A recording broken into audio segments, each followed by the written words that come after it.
You already knew Caitlin Clark was lifting the entire WNBA on her shoulders. But what you didn't know, she's been doing it while dealing with 4 different injuries. A torn-up groin, a strained quad, and a medical team seemingly more focused on appearances than actual recovery. And now, it's all catching up to her. The shining star of women's hoops is in real danger. Not just because she's injured, but because she might finally be done tolerating the system. Let's rewind. The Indiana Fever kept saying she was day-to-day. That's what they fed to the press. That's what they published in injury updates. Just a small tweak, some discomfort, nothing serious.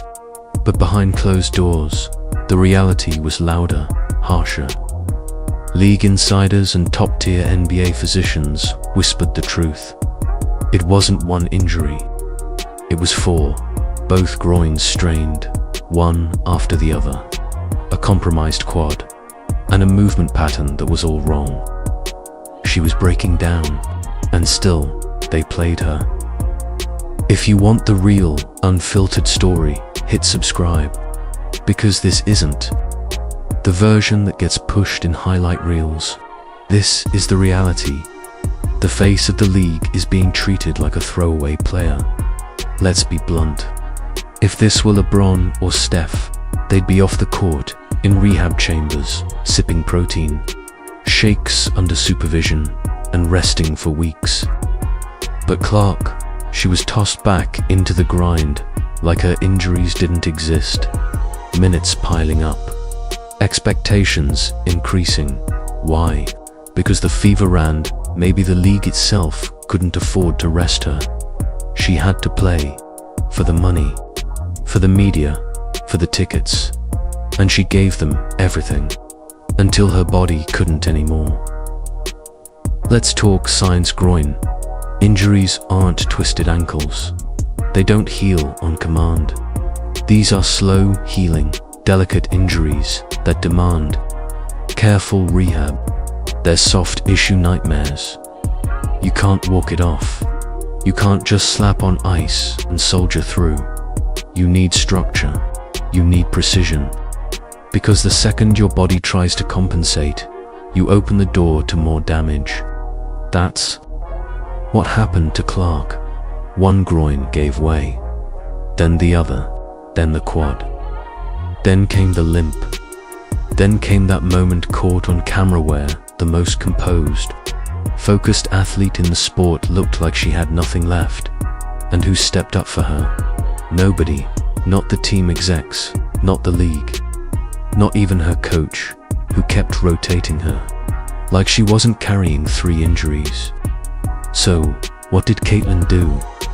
She took charge of her own recovery. She stepped away from the team medical staff. She brought in her own people, the kind of professionals who work with MVP's orthopedic experts, recovery scientists, sports therapists, people trained in real solutions, PRP, cryotherapy, stem cells. That's how serious it had become. Because playing with 1 injury is risky.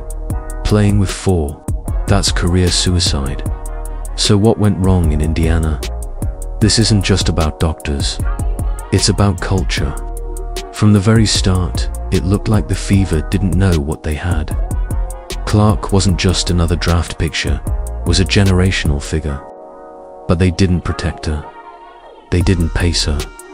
They didn't shield her from burnout. She was thrown into a broken team and told to fix it overnight. Asked to carry it on the scoreboard and in the headlines, even when she said she was.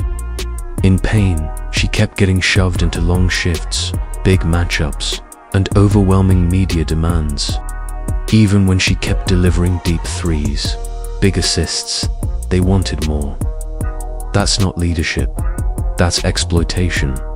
Her off-season transformation, a double-edged sword. She gained muscle.